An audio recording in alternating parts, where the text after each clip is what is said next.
تو کبھی ایسی جنگ کا واقعہ سنا ہے جس میں اتنا خون بہاؤ کہ وہاں کے دریاؤں کا پانی 7 دن تک کے سرخ تھا؟ تو اگر نہیں سنا تو ٹینشن نہ لو، میں بتاتا ہوں۔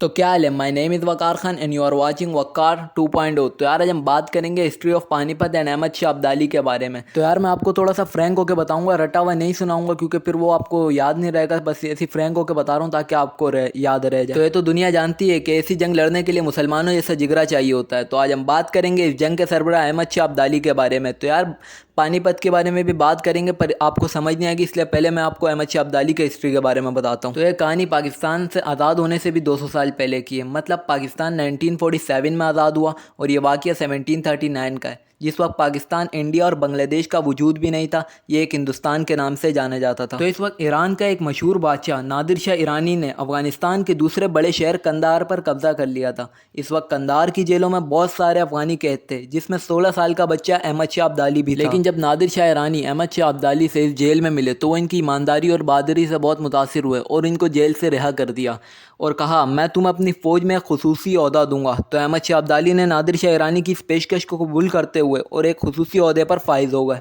احمد شاہ ابدالی کو اپنی فوج میں شامل کرنے کے بعد 1739 میں نادر شاہ ایرانی نے ہندوستان کی طرف اپنا لشکر روانہ کیا اور ہندوستان کے اہم شہر دہلی پر قبضہ کر لیا۔ اس کے بعد نادر شاہ ایرانی کی حکومت پورے ہندوستان پر آ گئی تھی، جس کے بعد نادر شاہ ایرانی نے احمد شاہ ابدالی کو جنوبی ہندوستان کا نائب گورنر مقرر کر دیا۔ ہندوستان فتح کرنے سے پہلے زیادہ تر وہاں مغلوں کی حکومت تھی۔ اس میں ایک بزرگ جو اپنے وقت کا بادشاہ رہ چکا تھا، اس کا نام آصف شاہ تھا۔ اس کی خصوصیات یہ تھی کہ اس کی کہی ہوئی بات زیادہ تر سچ ہوا کرتی تھی۔ مگر جب نادر شاہ ایرانی اور آصف شاہ کی ملاقات ہوئی اور اس نے ایک نظر احمد شاہ ابدالی کو دیکھا اور یہ کہا کہ یہ جوان ایک نہ ایک دن بادشاہ لازمی بنے گا۔ اس کے بعد دہلی میں نادر شاہ ایرانی نے احمد شاہ ابدالی کو بلایا اور خنجر نکالا اور احمد شاہ ابدالی کے کان پر ایک نشان بنایا۔ پھر جب احمد شاہ ابدالی نے پوچھا کہ یہ کیوں، تو نادر شاہ ایرانی نے کہا جب تم بادشاہ بن جاؤ گے تو یہ زخم تمہیں میری یاد دلائے گا، اور کہا کہ وعدہ کرو کہ بادشاہ بننے کے بعد تم میری اولاد کے ساتھ نرم سلوک کرو گے اور اچھا برتاؤ کرو گے۔ تو پھر احمد شاہ ابدالی نے وعدہ کیا اور مرتے دم تک اپنے وعدے پر پورے اترے۔ 1739 میں ہندوستان پر قبضہ کرنے کے بعد 8 سال بعد یعنی 1747 میں نادر شاہ ایرانی اپنے محافظوں کے ہاتھوں قتل ہو گئے۔ جب یہ خبر احمد شاہ ابدالی تک پہنچی تو وہ دہلی سے فوراً افغانستان کے لیے روانہ ہو گئے اور افغانستان کے بڑے شہر قندھار جو نادر شاہ ایرانی کے قبضے میں تھا وہ ان کے انتقال کے بعد ختم ہو گیا۔ تو افغانستان کے لوگوں نے یہ فیصلہ کیا کہ بادشاہ کسی افغانی کو ہی بنایا جائے۔ تو بادشاہت سنبھالنے کے لیے 2 نام سامنے آئے، ابدالی قبیلے سے احمد شاہ ابدالی اور احمد زئی قبیلے سے جمال خان احمد زئی۔ بہت دنوں کے جرگے کے بعد بھی جب بادشاہ کا نام منتخب نہیں ہوا تو افغانستان کے بزرگ صابر شاہ ولی رحمۃ اللہ علیہ آگے بڑھے اور کہا احمد شاہ ابدالی کو اللہ تعالیٰ نے عزت اور بڑا مرتبہ دیا تو ہمیں چاہیے کہ ہم احمد شاہ ابدالی کو ہی افغانستان کا بادشاہ بنائیں۔ صابر شاہ ولی رحمۃ اللہ علیہ کی بات پر آمین کہتے ہوئے سب نے احمد شاہ ابدالی کو افغانستان کا بادشاہ مقرر کر دیا۔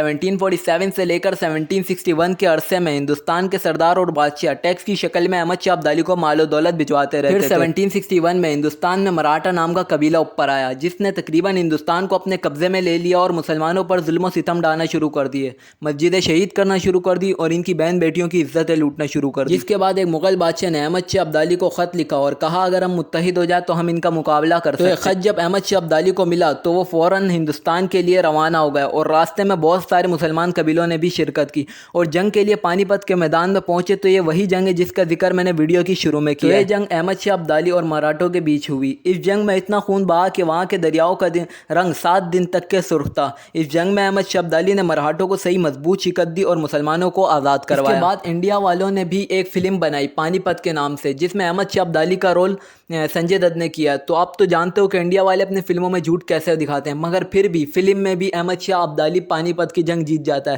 کیونکہ یہ وہ حقیقت ہے جو رہتی دنیا تک کے کوئی نہیں مٹا سکتا۔ اس کے بعد 1772 میں احمد شاہ ابدالی دنیا سے رخصت ہو گئے اور انگریزوں نے ہندوستان پر اپنی چالاکیوں کی وجہ سے قبضہ کر لیا۔